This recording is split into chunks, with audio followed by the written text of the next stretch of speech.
Praise the Lord. Praise the Lord. ప్రభు అయిన యేసు క్రీస్తు ప్రశస్త నామంలో మీ అందరికీ మహోసన మినిస్ట్రీస్ తరపున హృదయపూర్వకమైన వందనాలు తెలియపరుస్తున్నాను. I offer my heartfelt greetings to all of you in the glorious name of our Lord Jesus Christ on behalf of Hosanna Ministries. ప్రియులారా, పరిశుద్ధ గ్రంథంలో నుంచి ఈ రోజున ఒక చక్కటి మాట నేను మీకు చదివి వినిపిస్తాను. Dear ones, today I'll read out a beautiful word from the Bible. సామెతల గ్రంథం 1వ అధ్యాయం 10వ వాక్యాన్ని నేను చదువుతున్నా. Proverbs chapter 1, I'm reading the verse 10. నా కుమారుడా, పాపులు నిన్ను ప్రేరేపింపగా ఒప్పకము. My child, if sinners entice you, turn your back on them. ప్రియులారా, మనల్ని ఆయా సందర్భాలలో కొందరు ప్రేరేపిస్తుంటారు కొన్ని కార్యకలాపాల కొరకు. Beloved, at times people often try to influence us to act in certain ways. అవి వివేచించి ఆలోచించి విశ్లేషించి ఆచితూచి అడుగు వేయకపోతే చాలా ప్రమాదం అండి. If we don't judge, reflect and think carefully before we act, it is very dangerous. అన్ని రమ్యమైనవి కావు, అన్ని క్షేమకరమైనవి కావు, అన్ని దైవ సంబంధమైనవి కావు. Not everything is beautiful, not everything is beneficial, and not everything is from God. వాటిని వివేచించవలసిన బాధ్యత మన మీద ఉంటుంది. The responsibility to discern them lies with us. ఎవరో మనల్ని ప్రేరేపించారు, ఎవరో మనల్ని లీడ్ చేసి గైడ్ చేస్తున్నారు అని మనం ఒకరి మీద నెపం వేయకూడదని. We should not blame others saying someone influenced us or led us and guided us. ప్రతిదీ కూడా మనం జాగ్రత్తగా ఆలోచించి అడుగు వేసినప్పుడే దైవ ఆశీర్వాదానికి మనం పాత్రులం అవుతాం. Only when we think carefully and step wisely, we become worthy of God's blessings. చదవబడిన ఈ వాక్యంలో చక్కటి సందేశం ఏంటి అంటే, A great message in this scripture we read is, పాపులు నిన్ను ప్రేరేపింపగా ఒప్పకము. if sinners entice you, turn your back on them. ఎందుకంటే వాళ్ళ ప్రతి ఆలోచన దైవ విరోధమైనదిగానే ఉంటుంది. Because every thought of theirs is against God. దైవ చిత్తానికి విరోధంగానే ఉంటుంది. It's against the will of God. దైవ నడిపింపుకు విరుద్ధంగానే ఉంటుంది. It's against the leading of God. గనుక ఆ ఆలోచనకి మనం ఒప్పకూడదు అనేది ఈ సందేశంలో మనం నేర్చుకోవలసిన పాఠం. And so the lesson in this message is that we must not accept those thoughts. చూడండి, రాజుల మొదటి గ్రంథంలో చక్కటి మాట చరిత్ర మనం చదువుతామండి. రాజుల మొదటి గ్రంథం 21వ అధ్యాయం 25వ వాక్యాన్ని నేను చదువుతాను, జాగ్రత్తగా ఆలకించండి. Look at the wonderful word and history we read in the 1 Kings chapter 21.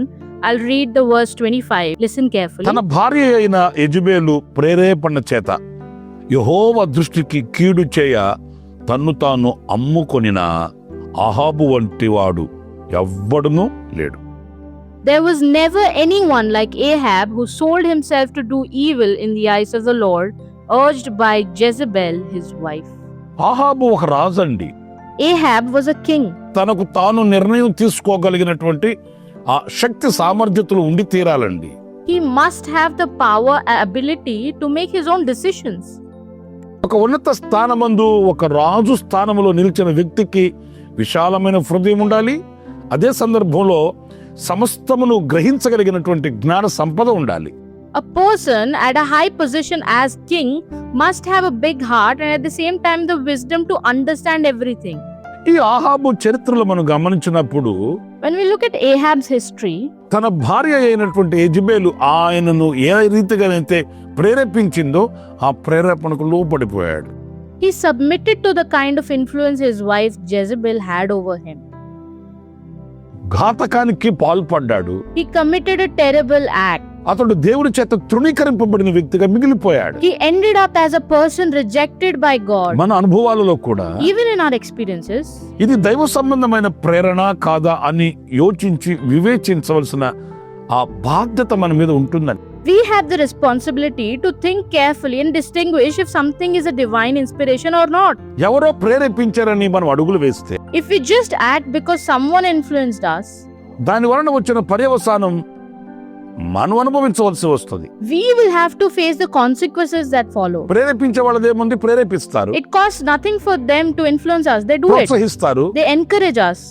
మనల్ని ముందు వరుసలో పెడతారు. They'll put us in the front line. మనమే సమస్తం చేయగలము అన్నట్లుగా మనకు వాళ్ళు ప్రోత్సాహాన్నిస్తారు. They'll encourage us as if we can do anything and everything.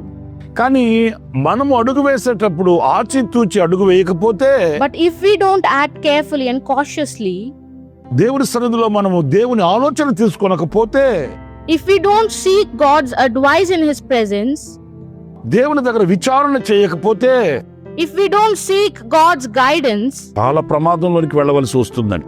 we'll end up in a lot of danger. మన పితరులు కూడా చూడండి, దావీదు కానివ్వండి, యొప్తా కానివ్వండి, ఇలాగ మన పితరుల దగ్గరికి మనం వెళితే, Look at our ancestors, be it David or Jephthah. If we look at our forefathers, ప్రతి విషయంలో వాళ్ళు దేవునిని విచారిస్తూ వచ్చారు. they kept consulting God in every matter, ప్రభుని అడుగుతూ వచ్చారు. kept asking God. ఆనాడు వాళ్ళు వేసిన అడుగు నేతిలో పడుతూ వచ్చింది, గోతులో పడలేదు. That's why their steps were on the path of righteousness and not in a pit. మరి ఈ రోజున నా ప్రియమైన సహోదరులారా, So today, my dear ones, ఎవరి ప్రేరణ చేత మనం నడిపించబడుతున్నాము? by whose influence are we being led? ఎవరు మనల్ని ప్రేరేపించేది? Who is influencing us? ఎవరు ప్రేరేపింపగా అడుగులు వేసి అంధకారంలో నిలిచిపోతున్నాము? Whose influence are we following that is leading us into darkness? ఇవన్నీ మనం జాగ్రత్తగా విశ్లేషించుకోవలసిన విషయాలు. These are all the things we must carefully analyze. మరొక విషయం కూడా నేను మీకు జ్ఞాపకం చేస్తాను. I'll also remind one more thing. దినవృత్తాంతాల మొదటి గ్రంథం 21వ అధ్యాయంలో మొదటి వాక్యాన్ని నేను చదువుతానండి. First Chronicles in the chapter 21, I'll read the first verse. తరువాత సాతాను ఇశ్రాయేలునకు విరోధముగా లేచి ఇశ్రాయేలీయులను లెక్కించుటకు దావీదును ప్రేరేపింపగా, Satan rose up against Israel and incited David to take census of Israel. ఈ వాక్యం మనకు ఒక ఆశ్చర్యాన్ని కలిగిస్తుంది. Beloved, this verse kind of surprises us. సాతాను ఇశ్రాయేలీయులకు విరోధముగా లేచి Satan rose up against Israel. ఎవరిని ప్రేరేపించాలి? Whom should he incite? ఇశ్రాయేలీయులను ప్రేరేపింపాలి. He should have incited the Israelites. కానీ ఇక్కడ జరిగిన సన్నివేశం ఏంటి? But what has happened here? విరోధంగా లేచింది ఇశ్రాయేలీయులకు, Rose up against Israelites, కానీ దావీదును ప్రేరేపించిందండి. but incited David instead. ఎందుకని? Why? దావీదు ఒక తండ్రి స్థానమందున్నాడు. David was in the position of a father. ఆయన దేశానికి ఒక రాజు. He's a king of a country. నాయకునిగా ఉన్నవానిని, రాజుగా ఉన్నవానిని దెబ్బ కొడితే ఆ రాజ్యం, ఆ దేశం పతనమైపోతుంది. If the leader or a king is attacked, the entire kingdom will collapse. సాతాను యొక్క కుయుక్తి చూడండి. See the trickery of Satan. ఇశ్రాయేలీయులకు విరోధముగా లేచి Rose up against Israelites, దావీదుని ప్రేరేపించడం. incited David. దావీదు పతనమైతే ఇశ్రాయేలుకి ఏమవుతుంది? If David falls, what will happen to the Israelites? ప్రియమైన దేవుని బిడ్డలారా, Dear children of God, చాలా జాగ్రత్తగా ఆలకించాలండి. you need to pay very close attention. కుటుంబములో నాయకులుగా ఉన్న వారిని దెబ్బ కొడితే, If the leaders of a family are attacked, ఆ కుటుంబం పతనావస్థకు దిగజారిపోద్ది. that family will collapse. కుటుంబములో పెద్దలైన వారిని దెబ్బతీస్తే, If the elders of a family are striked, పిల్లలైన వాళ్ళు చెట్టుకొకరు పుట్టకొకరు అయిపోతారు. the children of the family will scatter here and there. చాలా కుయుక్తిగా వాడు క్రియ చేస్తాడు. He acts with extreme deceit. అది మనం గుర్తించాలండి. We must realize that. దావీదుని ప్రేరేపిస్తే When David is incited, దావీదు ఆ ప్రేరణకు లోబడిపోయాడు.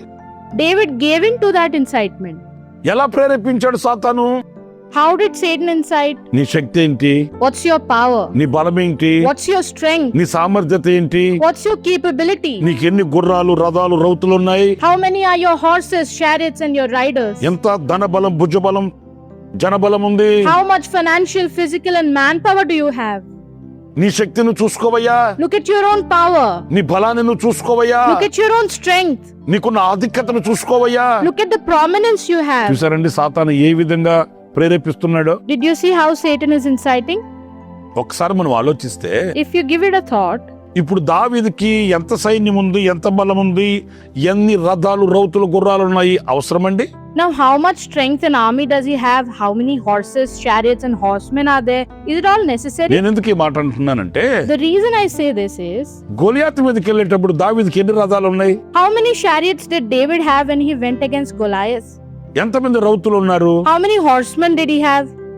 ఎన్ని ఈటెలు, డాళ్లు, బాణాలు ఉన్నాయి? How many spears, shields, and arrows were there? ఆలోచించారండి. Have you thought? మరి సింహాన్ని చీల్చాడు కదా దావీదు. David tore a lion apart, didn't he? మేకపిల్లను చీల్చినట్టుగా చీల్చేశాడు కదా. He tore it apart as if a young goat, didn't he? మరి ఆనాడు ఎన్ని రథాలు, రౌతులు ఉన్నాయి దావీదుకి? So at that time, how many chariots and horsemen did David have? ఎలుగుబంటిని చీల్చాడు కదా. He tore a bear apart, didn't he? మరి ఎలుగుబంటిని చీల్చి చెండాడిన ఆనాడు ఎంత సైన్యము, ఎన్ని రథాలు, ఎన్ని గుర్రాలు ఉన్నాయి? And at that time when he tore the bear apart, how much army, how many chariots, and how many horses were there? మరి ఏమీ లేని నాడు ఒట్టి చేతులతో వెళ్లి ఘన విజయాన్ని సాధించిన వీరుడు కాడా? And when he had nothing and went with bare hands and achieved a grand victory, was David not a hero? చిన్ని రాతిని తీసుకుని వెళ్లి జీవము కలిగిన దేవుని పేరట వస్తానన్న శూరుడు కాడా? Taking a small stone and going in the name of the living God, was he not a hero? మరి ఈ రోజున ఎందుకు ఎంత సైన్యం ఉంది, ఎన్ని రథాలు ఉన్నాయి, ఎంత బలం ఉందని తాను తన శక్తిని చూసుకోవలసిన అవసరం ఎందుకు వచ్చిందండి? Then what was the need for him to check on his own strength, how big army, how many chariots and power he had? సాతాను ప్రేరణ అట్లాగా ఉంటదండి. That's exactly how Satan's incitement నీవు works. శూరుడివి, You are a hero. నువ్వు బలం కలిగిన వాడివి, You are strong. నీవంతా, You're all that. నీవింత, You're ఇలా everything. ప్రేరేపించి మనల్ని దైవత్వంలో నుంచి ప్రక్కకు వైదొలిగిస్తాడు. By inciting in this way, he leads us away from divinity. సాక్షాత్తు యేసయ్యనే ఇలా ప్రేరేపించాడండి సాతాను గాడు. Satan even dared to entice Jesus himself. ఆయన ఆ సాతాను యొక్క ప్రేరణను ఇట్టే గుర్తుపట్టి He immediately recognized this enticement. సాతానుని జయించాడు. He conquered Satan, ఎత్తైన పర్వతానికి తీసుకుని వెళ్ళి taking him up to a high mountain. దైవ కుమారుడివి అయితే దుమకమంటాడు. He tells him, if you are the son of God, jump. దైవ కుమారుడివి అయితే ఏంటి? What does it mean, if you are the son ఆ of God? సందేహం చూడండి ఎట్లా కలిగిస్తాడో, Look how he creates doubt. ఎలా ప్రేరేపిస్తున్నాడో చూడండి. See how he's enticing him. ఈ రోజు చాలా మంది చెప్తుంటారండి, నాకేదో ఎవరో ప్రేరేపిస్తున్నారండి, దేనికి? అఘాయిత్యాలు చేసుకోవడానికి. Today, many people say someone is enticing me. To what? To commit atrocities. సాతాను ప్రేరణ అండి అవి. It's Satan's enticement. యేసయ్యతో చెప్తున్నాడు, ఈ రాళ్లను రొట్టెలుగా చేసుకుని తినమంటాడు. He tells Jesus to turn these stones into bread and eat. దైవ విరుద్ధమైన కార్యాలు, Acts that are against God's will. దావీదు గ్రహించలేక తప్పటడుగు వేశాడు. David failed to recognize it and took a wrong step. దేవుని ఉగ్రతకి అతడు పాల్పడవలసి వచ్చిందండి. He had to face the wrath of God. నా ప్రియమైన సహోదరులారా, My dear ones, పాపులు, దుష్టులు మనల్ని ప్రేరేపించినప్పుడు ఆ ప్రేరేపణకు మనం లోబడకూడదు. when sinners and wicked entice us, we must not give in to that enticement. రెండవదిగాను, Secondly, సాతాను ప్రేరేపించినప్పుడు సాతానికి ప్రేరేపణకు లోబడకూడదు. when Satan entices us, we must not surrender to that enticement. మీకు మరొక విషయం కూడా చెప్తాను. I'll also remind you one more thing. తెస్సలోనికైలకు రాసిన 2వ పత్రిక 2 Thessalonians, 3వ అధ్యాయం 5వ వాక్యంలో చదివినప్పుడు when you read chapter 3 verse 5, అక్కడ వ్రాయబడిన చక్కటి మాట నేను చదువుతానండి. I'll read that beautiful verse.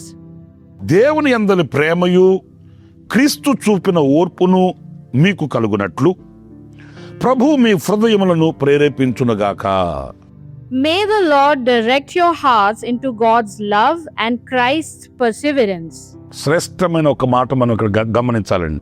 We must notice this excellent word here. దేవుని యందలి ప్రేమ, Love for God.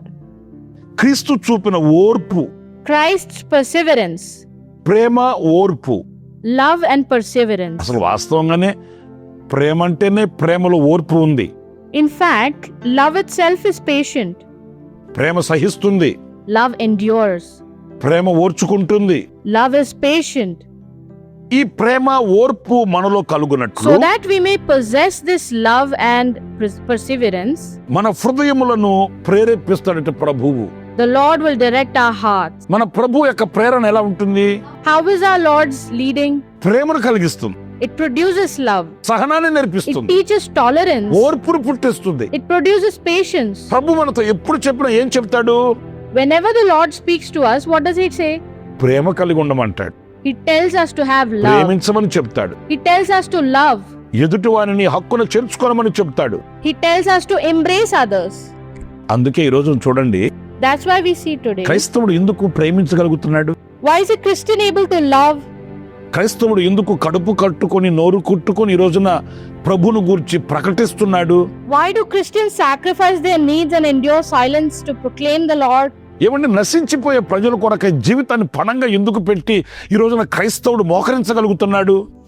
Why does a Christian today risk their own life and kneel to pray for the lost? ఎవరు ఎట్టబోతే మనకెందుకండి? Why should we care what happens to others? ఎవరు ఏమైతే మనకెందుకండి? Why should we care what becomes of them? ఎవరు ఎక్కడ నశించిపోతే మనకెందుకండి? Why should we care if they are perishing? కానీ క్రైస్తవుని గుండెల్లో క్రీస్తు ప్రేమ ఉందండి. Because the love of Christ is in the hearts of Christians. తన ఎదుట ఉన్న సహోదరుడు నశించిపోతూ ఉంటే ఓర్చుకోలేని మనసు కలిగిన వాడండి క్రైస్తవుడు. A Christian is the one who cannot bear to see their brother perishing before their eyes. ఎదుట ఉన్న సహోదరుడు కన్నీళ్లు కారుస్తూ ఉంటే చూస్తూ ఊరకుండలేని మనస్సు గలవాడండి క్రైస్తవుడు. A Christian is the one who cannot stand by and watch a brother weep. కన్నీళ్లు కారుస్తూనే కన్నీళ్లు తుడుస్తాడు, Weeping themselves, they wipe away others' tears. గాయాల పాలవుతూ గాయాలు కడుతాడు, Bearing their own wounds, they bind the wounds of others. వ్యధ చెందుతూ బాధపడుతూనే ఎదుటి వారిని ఓదారుస్తాడు, Though grieving themselves, they comfort others in pain. తాను అనుభవించే ఆనందాన్ని నలుగురికి పంచాలని తాపత్రయపడతాడు, They strive to spread the joy they experience to everyone. తాను వెళ్లే మహిమ కలిగిన రాజ్యానికి తనతో ఉన్న వాళ్ళు కూడా రావాలని కోరికతో జీవితాన్ని పణంగా పెట్టి ప్రార్థిస్తాడు క్రైస్తవుడు. A Christian risks their life in prayer so that others may enter the glorious kingdom with them. ఇది క్రీస్తు ప్రేరణ. This is the inspiration of Christ. ఆయన నిన్ను ప్రేరేపిస్తాడు He inspires you ప్రేమను చూపమని. to show love. ఓర్పు కొరకై ఆయన ప్రేరేపిస్తాడట. He inspires you to have patience. ఓర్పు కావాలండి. We need patience. ఆ ఓర్పు మానవునికి ద్రోహ కార్యాలు చేయకుండా దోహదపడుతుంది. That patience prevents a person from committing harmful acts. ప్రియమైన దేవుని బిడ్డలారా, ఈ రోజున ఆ ఓర్పు మానవుడు కోల్పోయాడు. Dear children of God, today man has lost that patience. సమాజానికి ఎంత కీడు జరుగుతున్నప్పటికీ గ్రహించట్లేదు. Even as society faces immense harm, he fails to realize it. కుటుంబాలు విచ్ఛిన్నమైపోతున్నా గ్రహించట్లేదు. Even as the families crumbles, people remain oblivious to it. నిండు నూరేళ్ల జీవితం నాశన కోపానికి దిగజారిపోతున్నా ఈ రోజున గ్రహించలేని గుడ్డితనములో మనిషి కొనసాగుతున్నాడు. Even as a full century of life plummets to destruction, man keeps living in blindness that fails to understand. ఓర్పు లేక, For the lack of patience, సహనము లేక, for the lack of tolerance. అందుకే ప్రభు ప్రేరణ ఎలా ఉంటుందంటే That's why this is how the Lord's inspiration is: ఓర్చుకోవడం, to tolerate, ఓర్పు కలిగి ఉండడం. to be patient. హెబ్రీ పత్రిక 12వ అధ్యాయం 2వ వాక్యంలో రాయబడి ఉంటుందండి, పాపాత్ములు తాను చేసిన వాటినన్నింటినీ ఆయన ఓర్చుకున్నాడట. It's written in Hebrews chapter 12 verse 2, he endured all that sinners did against him. ఆయన దైవ కుమారుడై ఉండి, Despite being son of God, సర్వాధికారి అయి ఉండి, despite being the Almighty, సర్వాధిపతి అయి ఉండి, despite being the sovereign Lord, సమస్తమును చేయగలిగిన శక్తి కలిగిన దేవుడై ఉండి, despite being the Almighty God who can do anything, పాపాత్ములు ఆయనకి చేసిన ప్రతి చర్యను ఓర్చుకున్నాడు. he endured everything that sinners did against him. ఆయన ఓర్పు కలిగిన వాడు. He is patient. ఆయనను సిలువలో వేలాడదీసి They hanged him on the cross. ఆయన ప్రక్కలో బల్లెపు పోటు పొడిచి They stabbed his side with a spear. ఆయన రక్తమంతయు ఒలికించినటువంటి మూర్ఖత్వాన్ని ప్రదర్శించిన వారిని సహితం ఆయన క్షమించి క్షమభిక్షను పెట్టి వారి కొరకు ప్రార్థించిన ఓర్పును ప్రత్యక్షపరిచిన దేవుడండి. He is the God who displayed patience by forgiving and praying for those who showed such foolishness as to spill all his blood. ప్రేమయు క్రీస్తు చూపిన ఓర్పును మీకు కలుగునట్లు ప్రభు మీ హృదయములను ప్రేరేపిస్తాడు. The Lord will direct your hearts into God's love and Christ's perseverance. ఆ ప్రేరణకు మనం లోబడినప్పుడు When we submit to that inspiration, మనం ప్రేమ కలిగి బ్రతకగలుగుతాం, we'll be able to live with love. ఓర్పు కలిగి బ్రతకగలుగుతాం. We'll be able to live with patience. వీటి వలన కలిగే ఆశీర్వాదకరమైన ఆశ్చర్యకరమైన దీవెనను మనం అనుభవించగలుగుతాం. We can experience the wonderful and blessed rewards they bring. నా ప్రియమైన సహోదరులారా, My dear ones, మరి ఏ ప్రేరణకు లోబడుతున్నారు? so to which influence are we submitting? దేనికి ప్రేరేపింపబడిన వారై ఈ రోజున కన్నీళ్లు కారుస్తున్నారు? What influence is causing us to shed tears? ఏ ప్రేరణ చేత అపజయాలమయం అవుతున్నారు? What influence is leading you to failure? మీకు 3 విషయాలు నేను చెప్తూ వచ్చాను. I've been telling you 3 things. పాపులు దుష్టులు మనం ప్రేరేపించినప్పుడు ఆ ప్రేరణకు మనం లోబడకూడదు. When sinners entice us, we should turn our backs to it. సాతాను ప్రేరేపింపగా సాతాను ప్రేరణకు లోబడకూడదు. When Satan entices us, we must not submit to his inspiration. ప్రేమను ఓర్పును కలిగించే ప్రేరణ దేవుని మూలముగా కలుగుతుంది. ఆ ప్రేరణకు మనం లోబడినప్పుడు దైవ చిత్తాన్ని నెరవేరుస్తూ దైవ చిత్తములో ఉన్న ఆనందాన్ని చవి చూడగలుగుతామని ఇదిగో ఈ సందేశం మనకు నేర్పిస్తుంది. The inspiration of love and patience is from God, and this message teaches us that by submitting to it, we fulfill His will and taste the joy that comes with it. సరి చేసుకుందాం, Let's correct ourselves. సరిదిద్దుకుందాం, Let's rectify Prabhu ourselves. సన్నిధిలో క్షమాభిక్షను పెడదాం, Let's plead and seek forgiveness in the Lord's presence. నిర్ణయంతో ప్రభు పాదాల దగ్గర ప్రార్థిద్దాం. Let's pray with firm commitment at Lord's feet. ప్రేమ కలిగిన తండ్రి, O loving Father, దయగలిగిన యేసయ్యా మీకు స్తోత్రాలు చెల్లిస్తున్నాను. merciful Father, praise to you. మేము ఎలాంటి ప్రేరణకు లోబడాలి అనేది As to what kind of inspiration we must submit to, లేఖనాలలో నుంచి మేము గ్రహిస్తూ వచ్చాము నాయన.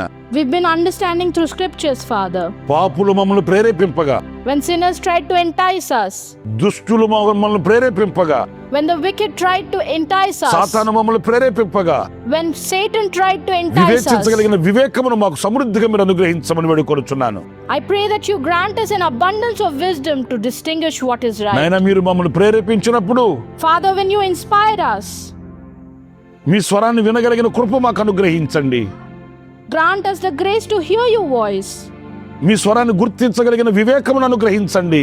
Grant us the wisdom to recognize your voice. మీ ప్రేరణకు లోబడే మనస్తత్వాన్ని అనుగ్రహించండి. Grant us the heart that is submissive to your inspiration. నీ చిత్తములో ఉన్న ఆనందం మాకు కావాలి నాయనా. We want the joy that is found in your will, నీ Father. చిత్తములో ఉన్న ప్రత్యక్షత మాకు కావాలయ్యా. We want the revelation that is found in your will, Lord. మీ ప్రేరణలో ఉన్న విజయం మాకు కావాలి స్వామి.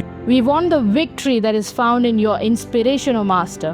ఆ రీతిగా మమ్మల్ని నడిపించమని Guide us in that way, మమ్మల్ని ఒక్కొక్కరిని మీ చేతికి సమర్పించుకుంటూ submitting each and every one of us into your hands. యేసు నామములో ప్రార్థించి వేడుకొనుచున్నాము తండ్రి. In Jesus' name we pray. Amen. Amen. ప్రభు మిమ్మల్ని ఆశీర్వదించి దీవించునుగాక. విశేషమైన కృప నా దేవుడు మీకు సమృద్ధిగా అనుగ్రహించుగాక. ఆమేన్. May God bless you all. May my God abundantly grant you special grace. Amen. For daily Word of Grace messages and for more spiritual messages, please subscribe to our YouTube channel, Pastor Ramesh, Hosanna Ministries.